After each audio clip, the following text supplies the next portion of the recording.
त्यासाठी गावातील लोकांनी कार्यकर्त्यांनी उत्स्फूर्त प्रतिसाद दिलाय आणि मोठ्या संख्येने आपण उपस्थित राहिलात त्याबद्दल मी गावातल्या सर्व ग्रामस्थांचे मनापासून आभार मानतो.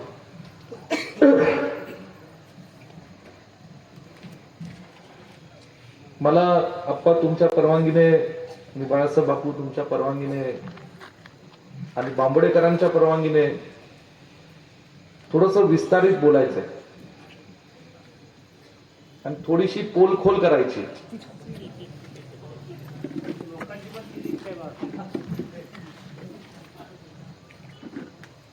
सात तारखेला जिल्हा परिषद पंचायत समितीचं मतदान होणार आहे आणि हे मतदान होत असताना लोकशाहीच्या पद्धतीने पुन्हा एकदा आपण मतदान करून जनतेतून पंचायत समितीचे सदस्य पंचायत समितीमध्ये आणि जिल्हा परिषदचे सदस्य जिल्हा परिषदेमध्ये पाठवणार आहोत. मागची जिल्हा परिषद पंचायत समितीची निवडणूक ही सन 2017ला झाली होती. आपलं जे संविधान आहे, जो कायदा आहे, जो नियम आहे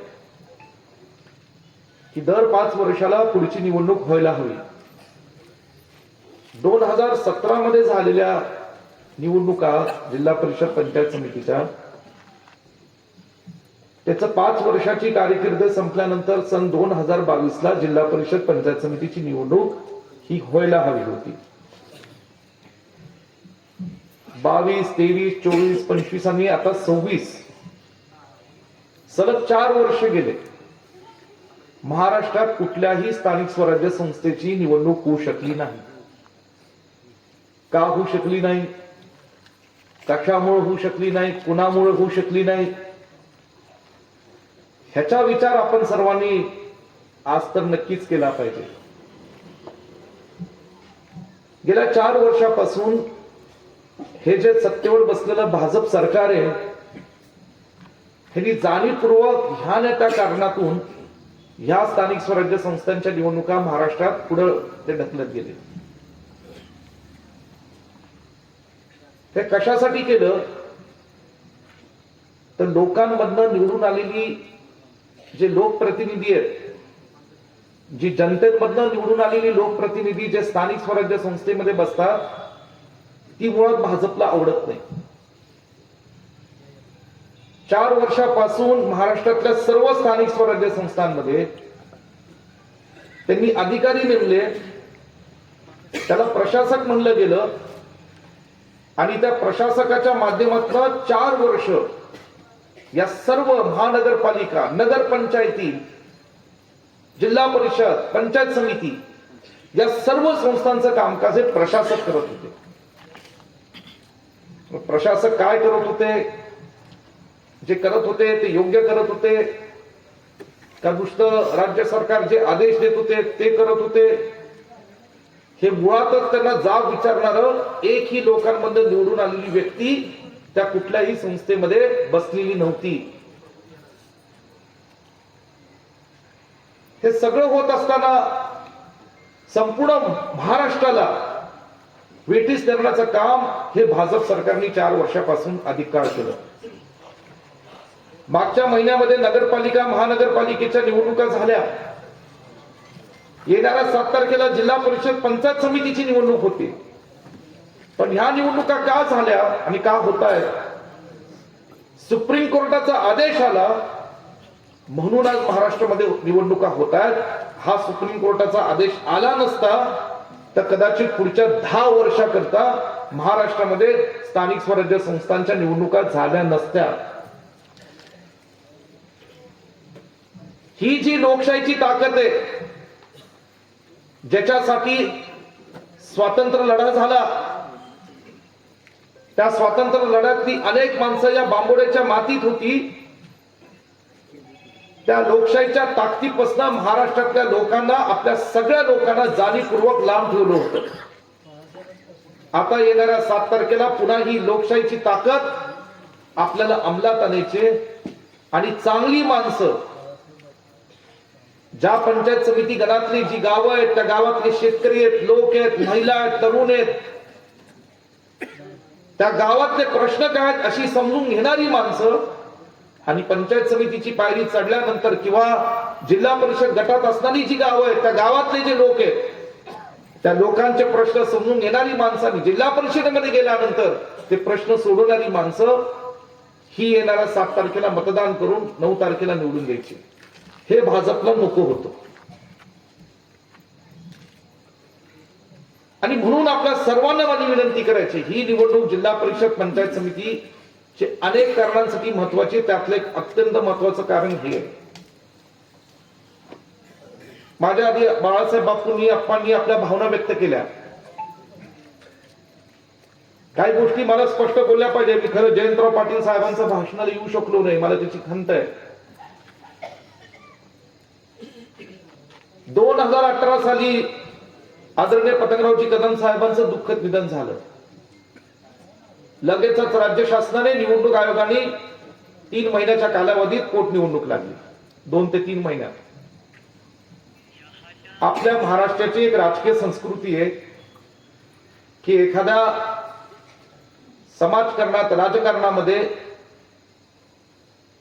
जर कोण व्यक्ती काम करत असेल तर शक्य झालं तर त्या निवडणुकीमध्ये संघर्ष नको अशी लोकांची भावना असते. आणि महाराष्ट्राच्या राजकीय इतिहासामध्ये अशी अनेक उदाहरणं घडलेली आहेत जेव्हा असं सर्व राजकीय पक्षांनी चांगल्या भावनेने केलेलं आहे. आम्ही सुद्धा या ठिकाणी जेव्हा निवडणूक लागली, जे विरोधी पक्षात आता बसलेले पक्षांतर ज्यांनी केलेलं आहे त्यांच्याकडे आम्ही गेलो. उमेदवारी माझ्या पक्षाने मला दिली. मी एकदा गेलो, 2दा गेलो. महेंद्रप्पा होते, बाळासाहेब बापू होते.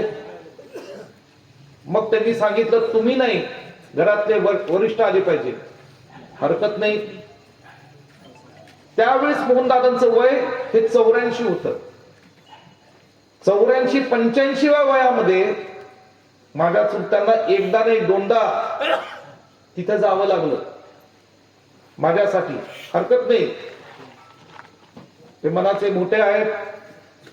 त्यांनी 60-70 वर्ष या जिल्ह्यामध्ये मोहनदादांनी आयुष्यभर काम केलेलं. सरपंच पदापासून जिल्हा परिषद अध्यक्ष पदापर्यंत आणि मग विधान परिषदेचे आमदार म्हणून 2दा जावं लागलं. त्याच्यात मनाचं समाधान झालं नाही. मग सांगितलं पुन्हा आणखी घरातली सगळीच आली पाहिजे. आमचे दुसरे चुलते शिक्षण तज्ञ आहेत, कुलपती आहेत भारतीय विद्यापीठ विश्वविद्यालयाचे, ते 2दा गेले. मग सांगितलं आम्ही कार्यकर्त्यांची चर्चा करू आणि मग निर्णय घेऊ.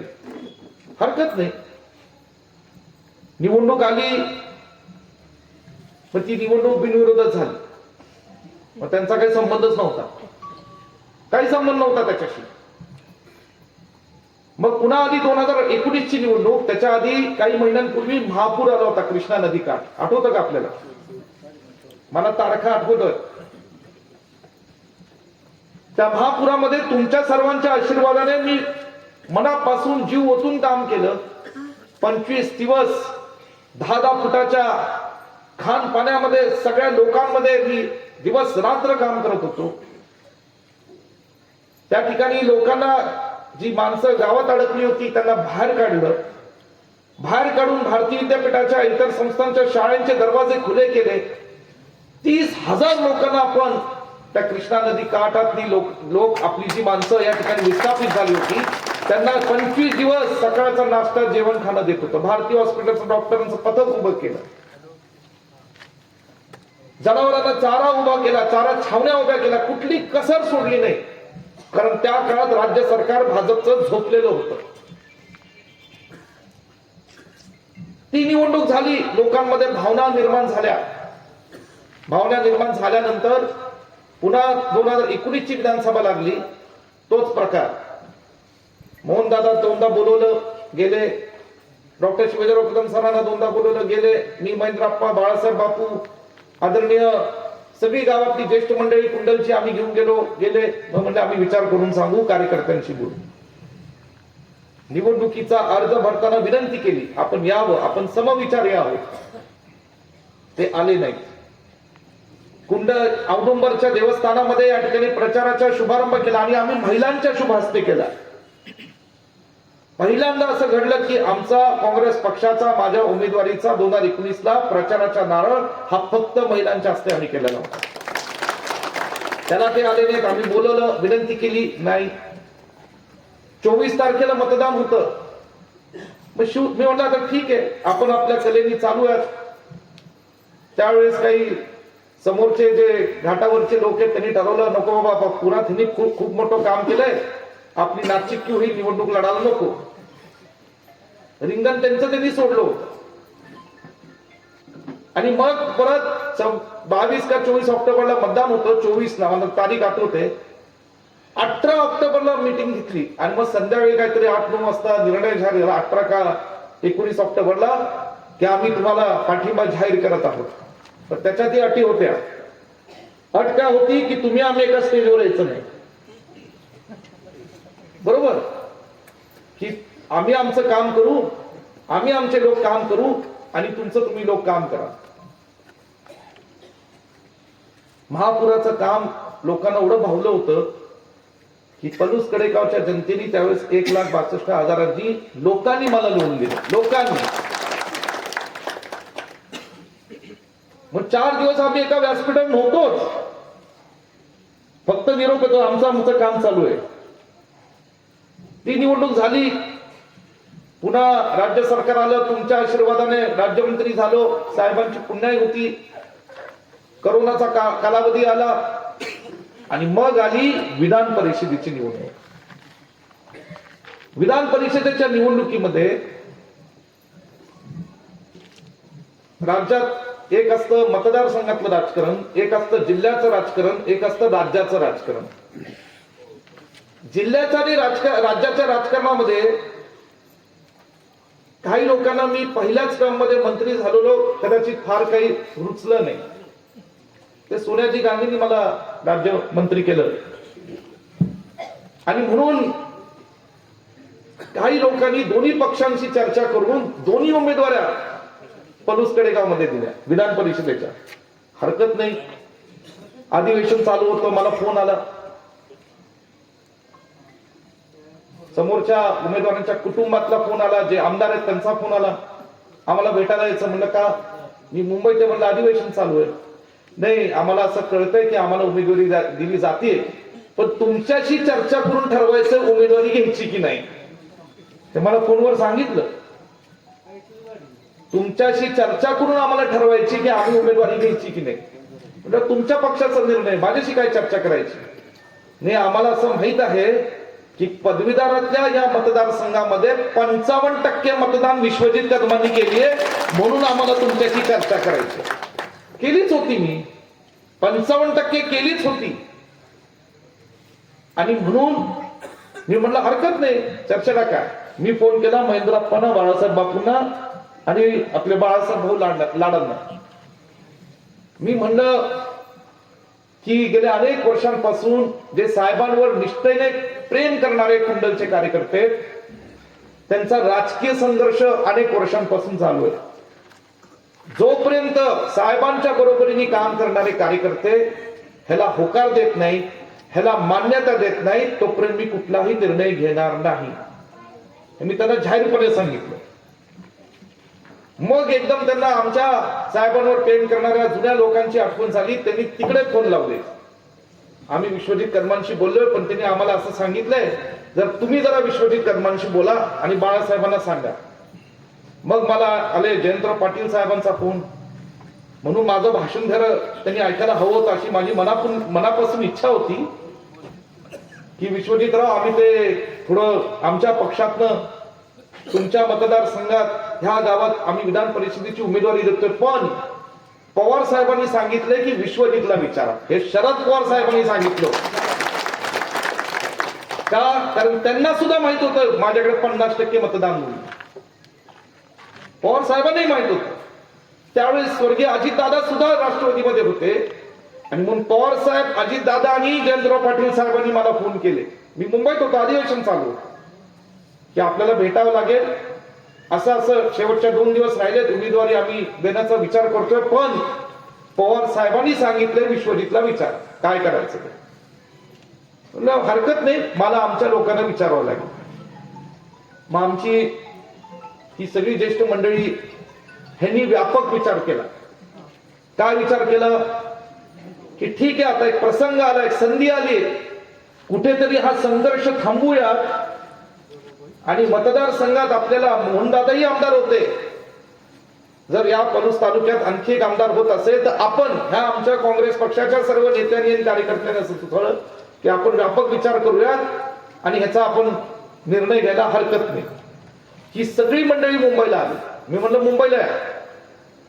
मुंबईला एक 20-25 कुंडलची सगळी प्रमुख नेतेगण आली होती आणि सकाळी मंत्रालयामध्ये बाळासाहेब थोरात महसूल मंत्री होती, त्यांच्या कार्यालयामध्ये मीटिंग झाली. त्या मीटिंग मध्ये थोरात साहेब, जयंतराव पाटील साहेब आणि मग हे जे विद्यमान आमदार आणि त्यांचे जे काही सहकारी होते ते सगळे आले, त्यांचे चिरंजीवी आले होते. आणि परमेश्वर ह्याला साक्ष आहे, परमेश्वर आणि जयंतराव पाटील याला साक्ष, बाळासाहेब थोरात याला साक्ष, हात जोडून मला विनंती केली की आम्हाला संधी मिळते, आमच्या पाठीशी उभे राहा. मंत्रालयाच्या मीटिंग रूम मध्ये ही बैठक झाली. मी म्हणलं नुसतं जयंतराव पाटील साहेब आणि थोरात साहेबांनी सांगून विश्वजित कदम ऐकणार नाही, आमच्या लोकांना काय म्हणतील ते मला जास्त महत्वाचं. कुंडलची जे साहेबांबरोबर 1980-85 पासून राहिलेत निष्ठेने त्या लोकांचं महत्व मला जास्त महत्वाचं. हे मी म्हणल्यानंतर म्हणलं पवार साहेबांकडे जाऊ. आदरणीय ज्येष्ठ नेते शरदचंद्रजी पवार साहेब हे यशवंतराव चव्हाण प्रतिष्ठान मध्ये बसले होते, तिकडे आम्ही गेलो. महेंद्रप्पा होते, बाळासाहेब बापू तुम्ही होता पवार साहेबांच्या केबिन मध्ये, तुम्हाला आठवत असेल. आणि मग जयंतराव पाटील साहेब, बाळासाहेब थोरात साहेब, विद्यमान आमदार, त्यांच्या काय ते 2-4 मंडळी त्यांची होती, ती सगळी आली. आणि पवार साहेबांनी सांगितलं हे जर मी विश्वजितला सांगायचं असेल तर तुम्हाला विश्वजितच्या बरोबर विधानसभेत आणि कायमचं उभं राहावं लागेल, असं पवार साहेबांनी सूचना दिली. हरकत नाही, झाला निर्णय. पुणे टू सोलापूर पासून तन मनाने सर्व आपल्या लोकांनी मनापासून काम केलं, विधान परिषदेत आमदार झाले. तदनंतर पुन्हा 2-4 वर्ष गेली आणि मग जेव्हा माझी विधानसभा आली 2024ची, पुन्हा एकदा आम्ही मान सन्मान दाखलाच होता. मी कधीही आमदारांचा कधी मान सन्मान दाखला नाही असं माझ्या आयुष्यात कधी घडलं नाही. पण आता काय करायचं, सध्याच्या नवी पिढीतली पोरं ही वडिलाचं ऐकत नाही असं दिसतंय, बरोबर ना. चिरंजीवांना वाटलं की आम्हाला सुद्धा थोडाच मान सन्मान मिळाला पाहिजे. आता मी महाराष्ट्राचा युथ काँग्रेसचा अध्यक्ष 2दा, पुण्याची लोकसभा एकदा लढवली, चुलत्यांना मी विधान परिषदेचा आमदार बनवलं, 2 वेळा आमदार झालो, मग राज्याचा मंत्रिमंडळातला सदस्य होतो. मी वडिलांना आदर दिला, हरकत काहीच नाही, माझ्या संस्कारात आहे.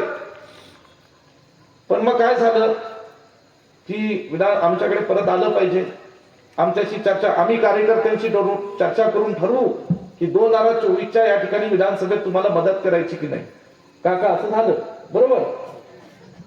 मग मी म्हटलं ठीक आहे. त्यावेळेस सुद्धा निवडणुकीचा अर्ज भरला, विनंती केली, आपण या, आले नाही. प्रचाराचा शुभारंभ झाला, विनंती केली, आपण या, आले नाही. आणि मग काय झालं, कडेगावला एक माझं भाषण झालं, बरोबर. मी म्हणलं आता जर असं वागायचं असेल तर पुढे म्हणलं तुमची इलेक्शन आहे, पुढच्या इलेक्शन मध्ये मी काय करायचं मी ठरवेल. मग पुन्हा जयंतराव पाटील साहेबांना 4 फोन गेले, म्हणजे आम्हाला बसायचं, चर्चा करायची, आम्हाला पाठिंबा जाहीर करायचा. म्हणजे कुणी रोखले पाठिंबा जाहीर करायला? आपण तर महाविकास आघाडीचे घटक आहोत, कुणी रोखलं नाही. मला कुणी या ठिकाणी सांगितलं नव्हतं 10 वेळा की पाठिंबा जाहीर करा, काम करा म्हणून. एकच बैठक झाली, एकदा पुढे चर्चा झाली आणि लगेच आम्ही कामाला लागून या ठिकाणी संपूर्ण त्या निवडणुकीमध्ये पुणेपासून सोलापूर पर्यंत काम केलं. हे सगळं झालं आणि मग नंतर हे निवडणुकीमध्ये पुन्हा एक बैठक झाली रात्रीची, त्यातही कुंडलची सगळी नेते मंडळी होती आणि ठरलं की त्यांनी मदत करायची.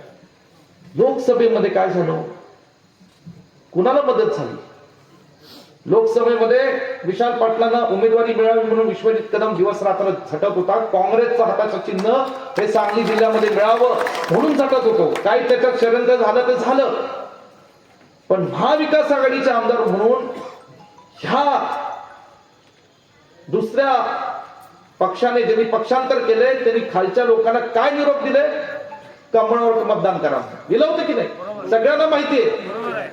कमळावर मतदान करा म्हणून सगळ्या तालुक्यात आणि मतदारसंघात निरोप दिले. मी फोन केला, अरे काय चाललंय? आपल्याला काँग्रेस विचारधारे, आपण एका महाविकास आघाडीचे आहोत, काँग्रेसची विचारधारा आपल्याला निवडून आणायची. नाही नाही, आम्हाला ते जरा तिकडं उलट म्हटलं करा. आणि तसंच विधानसभेत केलं. एक गाव सोडलं तर अख्ख्या मतदारसंघात दोन्ही तालुक्यामध्ये या ठिकाणी उलटे निरोप दिले. हरकत काय नाही, विश्वजित कदम कुठल्या इतर पक्षाच्या नेत्याच्या जीवावर राजकारण करत नाही. विश्वजित कदम या पलूसकडे गावच्या गोरगरिबांच्या लोकांच्या जीवावर राजकारण करतो. लोकांचा आशीर्वाद पाठीशी आहे. हे सगळ्या माता भगिनींचा आशीर्वाद आहे, तरुण पिढीची साथ आहे, त्याच्या जीवावर मी राजकारण करतो. लोकांनी निवडून दिलं, त्यांनी विरोध करून सुद्धा अंतर्गत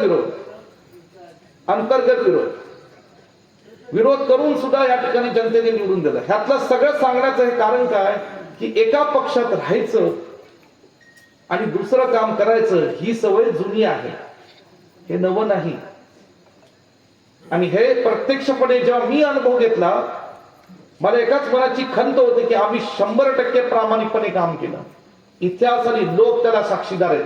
स्वतः स्वर्गीय अजितदादांनी एक दिवशी सभागृहात बोलून दाखवलं होतं, विश्वजित कदम हे आमचे आमदार फक्त तुमच्या लोकांमुळे निवडून आले, एवढी आमची यंत्रणा या ठिकाणी लाभली होती. आज हे सगळं मी का सांगितलं की या सगळ्या पार्श्वभूमीवर काही गोष्टी नंतर घडत गेल्या. मागची जिल्हा परिषद पंचायत समिती झाली, काही गोष्टी घडल्या, परंतु आता येणाऱ्या हा जिल्हा परिषद पंचायत समितीमध्ये जे महेंद्रप्पांनी सांगितलं ते खरंय. माझी अजिबात इच्छा नव्हती की ऋषीने इलेक्शन लढावी म्हणून, मामा म्हणून माझी इच्छा नव्हती. परंतु पलूस कडेगाव विधानसभा मतदारसंघाचा आमदार म्हणून जेव्हा कुंडलचे कार्यकर्ते भावनावश होऊन या जिल्हा परिषद गटातले कार्यकर्ते जेव्हा मला येऊन भेटायला आले, तेव्हा मी या ठिकाणी सांगितलं माझी इच्छा नाही. तरुण मुलगा आहे, अत्यंत चांगला मुलगा, कष्ट करण्याची, त्याच्यामध्ये खूप धडपड करण्याची एक मी जिद्द पाहतो. या उमद्या वयामध्ये काहीतरी कुठला तरी अपघात होणे हे अशी माझी प्रामाणिक इच्छा आहे. आणि कशाला म्हणलं, अजून दुःख आम्ही त्या दुःखातनं बाहेर पडलो नाही, आप्पा नाही बाहेर पडले, मी नाही बाहेर पडलो, ऋषी बाहेर पडला नाही, तर कशाला ही निवडणूक लढायची. पण सगळे कार्यकर्ते म्हणले लढलंच पाहिजे. आता गेल्या 8 वर्षापासून वातावरण बदललंय. का बदललंय? गेले 30 वर्षापासून महेंद्रप्पांची नाती लोकांशी जोडली.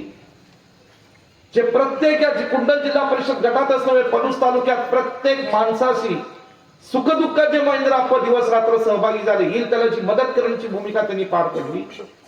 त्याच्यामुळे गेल्या 8-9 वर्षात अधिक चांगलं वातावरण झालं. असं कार्यकर्त्यांनी जेव्हा मला विश्वास दिला, मी महेंद्रप्पांशी चर्चा केली आणि त्याला ह्या ठिकाणी मदत आम्ही म्हटलं उभं करू. त्याचबरोबर पांडू काकांसारखा एक या बांबोडे गावातलं एक प्रतिष्ठित कुटुंब, पूर्वीपासून बांबोडे गाव हे कम्युनिस्टवादी म्हणून गाव असं ओळखलं जात होतं. स्वातंत्र्य लढ्यात या गावातल्या अनेक लोकांचं, स्वातंत्र्य सैनिकांचं योगदान होतं. आणि कम्युनिस्टवादी म्हणजे कोण? क्रांतिसिंह नाना पाटलांनंतर नागनाथांना नायकोडी, प्राध्यापक एन डी पाटील साहेब, असे अनेक लोकांचा उल्लेख करता येईल, ज्यांनी तो विचार या गावामध्ये रुजवला, वाढवला. त्या विचारातनं शेतकऱ्यांसाठी, कामगारांसाठी ते लढले. अशा विचाराचं एक कुटुंब. त्यांना सुद्धा जो काही पक्षांतर झाला ते विचार पटले नाहीत. त्यांनी धाडसाने निर्णय घेतला की आम्हाला त्या विचाराबरोबर जायचं नाही, आम्हाला जायचं तर काँग्रेस पक्षाच्या विचारावर जायचंय. आणि म्हणून आज ते पंचायत समितीचे उमेदवार. धाडस दाखवा लागतो. वादळात दिवा लावून राजकारण केलं असं माझे वडील पतंगरावजी कदम साहेब म्हणायचे. म्हणूनच भारतीय विद्यापीठ झालं. म्हणूनच एका सर्वसामान्य शेतकऱ्याच्या दुष्काळी भागातला एक कुटुंबातला मुलगा हा लोकांच्या बळावर ह्या ठिकाणी महाराष्ट्राचे 15 वर्ष कॅबिनेट मंत्री राहिले. आज पांडू काकांनी त्यांच्या कुटुंबाने धाडसाचा निर्णय घेतला. तो कशासाठी? तो विचारासाठी घेतला. एक वैचारिक तत्वावर हा निर्णय घेतला. आमचा ऋषी या ठिकाणी ही निवडणूक लढतोय. मी त्याची काम करण्याची क्षमता, धडपड दिवस रात्र पाहतो. कारखाना तो चालवतो, पण धडपड मी त्याची पाहतो. काहीतरी या कुंडलमध्ये करावं, लोकांसाठी, तरुण पिढीसाठी करावं, ही त्याच्या मनातली धडपड आहे. भारतीताईंचं, महेंद्र अप्पांचे संस्कार आहेत. आणि म्हणून माझ्या माता भगिनींना हात जोडून विनंती, हात जोडून, की तुमच्यामध्ये मी आता भारतीताईंना बघतो, माझ्या भाताला सांभाळ.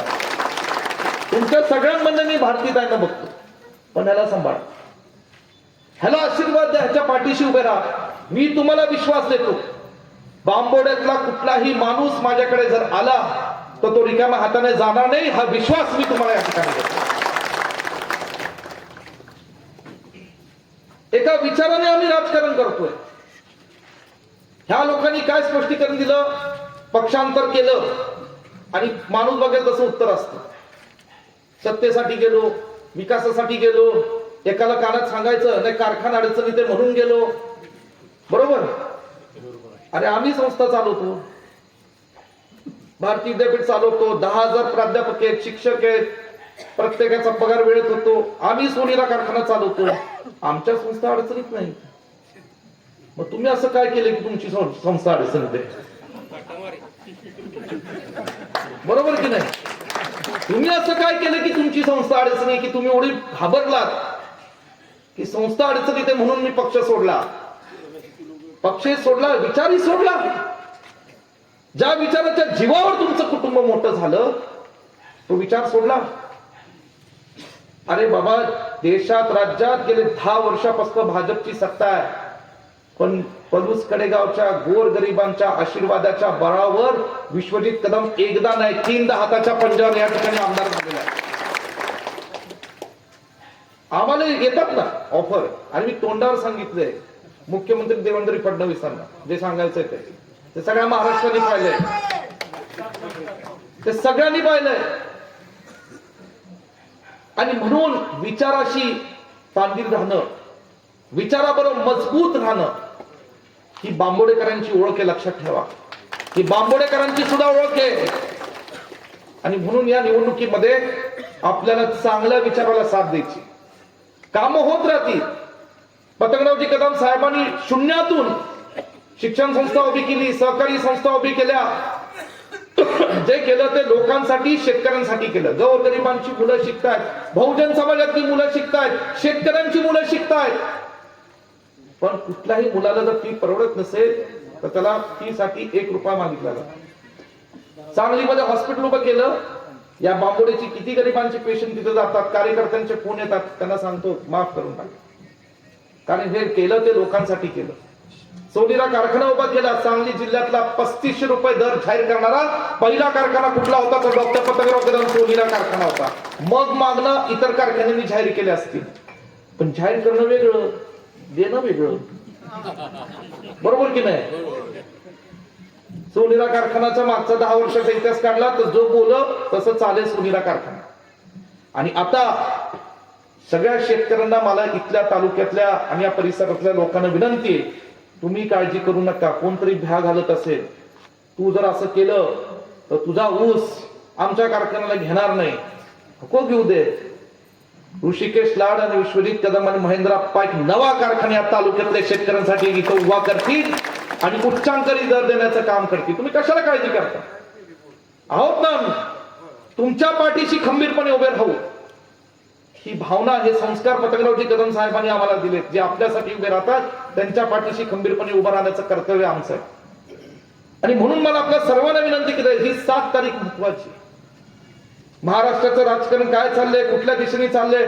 परवा तर मी गंमत ऐकली बापू, रामनगरला गेलो होतो. रामनगरमध्ये एक मला म्हणाला, बाळासाहेब, भाजपचे कार्यकर्ते असा प्रचार करतायत की जर काँग्रेसचे सदस्य पंचायत समितीला आणि जिल्हा परिषदेला निवडून आले तर लाडक्या बहिणीचे पैसे दे बंद करतील. किती अर्धवट असावी भाजपची कार्यकर्ते. योजना कुणाची? राज्य शासनाची. पैसे कुणाचा? शासनाचा नाही, महाराष्ट्रातल्या लोकांचा पैसा आहे. आणि ह्यांनी असा अपप्रचार करायचा महिलांमध्ये की पंचायत समिती आणि जिल्हा परिषद काँग्रेसची आली की लाडक्या बहिणीचे पैसे बंद होतील. मी तर म्हणतोच आहे महाराष्ट्राचा आमदार म्हणून 1500 द्या, त्यांना 4000 द्या, 5000 द्या, काही माझं म्हणणं नाही, माझं तर उघड समर्थन आहे. त्यांनी वचन दिलंच होतं ना, 2100 रुपये करू, अमुक करू. आता ते बरोबर पुढच्या विधानसभेच्या 2 महिने आधी करतील. परंतु आज महाराष्ट्राचं राजकारण कुठल्या दिशेने चाललंय? आदरणीय अजितदादांचं दुःखद निधन काही दिवसांपूर्वी झालं. मी अंत्यविधीला गेलो होतो. पलूस कडेगावच्या जनतेच्या वतीने मी श्रद्धांजली वाहिली तिथे. एक दमदार नेते, शब्द पाळणारे नेते म्हणून त्यांच्या महाराष्ट्रामध्ये ओळख होती. अजितदादा महायुतीच्या राष्ट्रवादी काँग्रेस पक्षाचे नेते होते. राष्ट्रवादी काँग्रेस पक्ष म्हणजे काय ते घड्याळ, हे महायुतीतल्या 3 पक्षांमधला आहे. ह्याच अजितदादांबाबतीत मागच्या महिन्यात जेव्हा पुण्याची महानगरपालिकेची निवडणूक होती, भाजपच्या नेत्यांनी कार्यकर्त्यांनी किती गलिच्छ शब्दात त्यांचा अपमान केला, काय काय बोलले सगळ्या महाराष्ट्राने पाहिले की नाही? ही राजकीय संस्कृती आपल्याला पलूस कडेगावच्या मातीत येऊन द्यायची नाही. आपला हा वैचारिक मतदारसंघ आहे. पतंगरावजी कदम साहेबांचा विचार इथं रुजलेला आहे. आणि म्हणून या ठिकाणी आज मी तुम्हाला लिहून देतो, आजच्या दिवशी या वेळेमध्ये 2029 आपण बोलूया. जे भाजप मित्र पक्ष म्हणतात ना, उजव्या डाव्याला घेऊन बसलेले आहेत, हेच भाजप या दोन्ही पक्षाला लाथा घालून संपवतील आणि महाराष्ट्राच्या राजकारणामध्ये छत्रपती शिवरायांचा आणि फुले शाहू आंबेडकरांचा विचाराचं जतन करणारं आणि ह्या आपल्या लोकांचं संरक्षण करणारं एकमेव पक्ष असेल तो काँग्रेस पक्ष असेल, आपण लक्षात ठेवलं पाहिजे. म्हणून ही निवडणूक महत्वाची. या आमच्या सगळ्या कुटुंबामध्ये महेंद्र अप्पांचं काम आहे. ऋषी आता तरुण आहे, थोडं नवरक्त आहे, पण तो आहे, काम करण्याची धमक त्याच्यामध्ये. मी त्याच्या पाठीशी आहे, तुम्ही फक्त आशीर्वाद द्या. आज पांडू काका इथे त्यांच्या कुटुंबाने धाडसाने निर्णय घेतला, कुणाला तोंड कशी पाडणं योग्य नाही. या गावातनं उच्चांकी मताधिक्य द्यावं अशी माझी तुम्हाला तळमळीची विनंती. आणि मी तुम्हाला सांगतो की जिल्हा परिषद गटाचा आणि पंचायत समिती गणाचा विजय होईल तेव्हा बांबोडेकरांचं त्याच्यात नुसतं सिंहाचा वाटा नाही, प्रचंड मोठं योगदान असेल असं मी निश्चितपणे मी तुम्हाला सांगतो. हा विजय बांबोडेकरांचा. काय म्हणाल?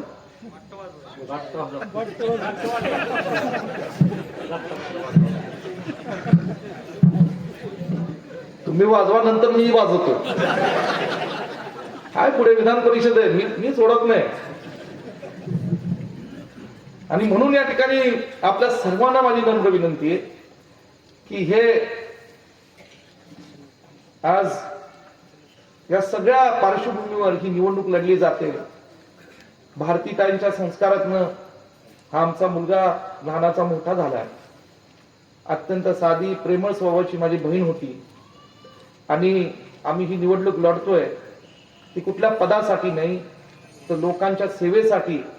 आज महेंद्र अप्पा विषयी आम्ही सगळे तुमच्या आशीर्वादाने हे करतोय. तुमच्या आशीर्वाद, तुमची ताकद हीच महत्वाची राहील. येणाऱ्या 7 तारखेला आपण आमच्या ऋषिकेश लाड आणि सुवर्णा पांडुरंग समकार या दोन्ही उमेदवारांना आशीर्वाद द्यावे, त्यांच्या हाताच्या पंजासमोरचं बटन दाबावे आणि त्यांना आपली सेवा करण्याची संधी द्यावी. नव्याने जे काँग्रेस पक्षामध्ये आलेले लोक आहेत त्यांनाही विश्वास देतो की तुम्हा सगळ्यांना प्रेमाची आणि सन्मानाची वागणूक ही माझ्याकडनं दिली जाईल. हा विश्वास देऊन मी इथंच थांबतो. जय हिंद, जय महाराष्ट्र.